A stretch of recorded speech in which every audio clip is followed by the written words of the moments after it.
Hello, and welcome along to Adobe After Effects with your host, Robert Smith. In this video, we're going to look at the magic of something called the Wiggler. So let's get stuck in. Okay, first thing I need to do is get some files. So to File, Import like this, File. Now I've got 3 files I want to import. I've got a deep etched lady. I've got I'll hold the Command key down, click on the beat and the astronaut, grab those 3. And we'll import them as footage because they're all single layer files. I'm going to grab the beat like this and just drag it straight down onto the timeline like that. Okay, now it's about 25 seconds long. It's made a composition at 1280 by 720.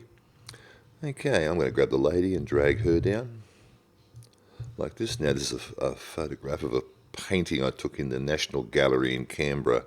There is no commercial value here. I thought it was an amazing painting.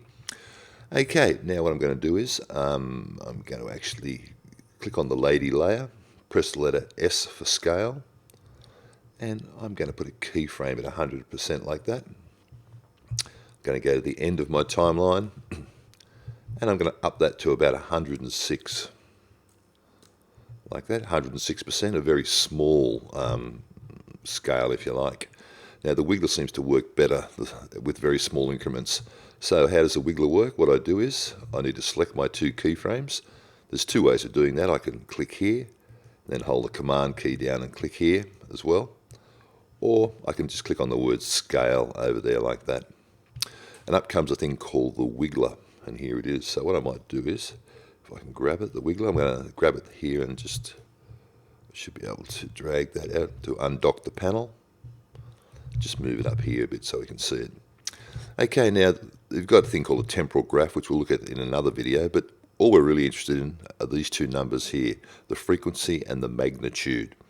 Okay, the frequency is how quickly it wiggles, and the magnitude is how much it wiggles. So let's apply that. So just we change these 2 numbers and click apply, like that. And if I can zoom in on my timeline, you'll notice that you have a keyframe now in every frame, and the Wiggler's put like a random value of the scale in each frame. So let's have a look at that. Away we go. Okay, looks like she's dancing a little bit too fast. She's just moving a little bit too fast. So let's just stop that and Apple Z that. I'm going to drop the frequency down to 4. Now there's no science in this. It's just a matter of playing around with numbers till you get what you want. So I'm going to click apply again. Let's watch that.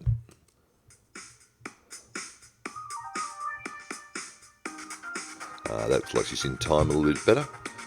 Okay, let's do the same thing with the astronaut. I'm going to grab the astronaut now and drag him down onto the stage like that. I might grab my lady and move her over a little bit. So she's over here. Grab the astronaut, put him about there. Do the same thing, go back to the start. Press the letter S for scale. And at 100%, move along to the end. Put up to about 106. That's a figure I made up, and it seems to work quite well. I'm going to click on the word scale, and I'm going to apply the same wiggle. So let's watch him in action. So now they have random values of that scale, and that's what the Wiggler does.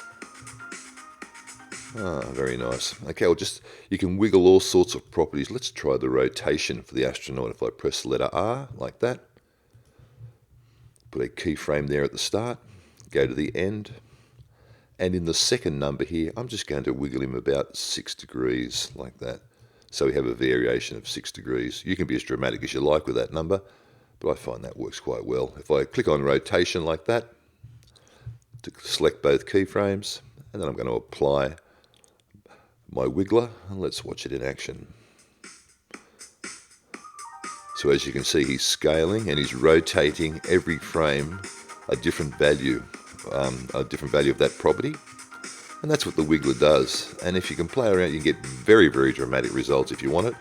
Or you can have it quite subtle like this. And if with a bit of tweaking of these numbers around here, you can get it to look like it's actually moving in time to the music.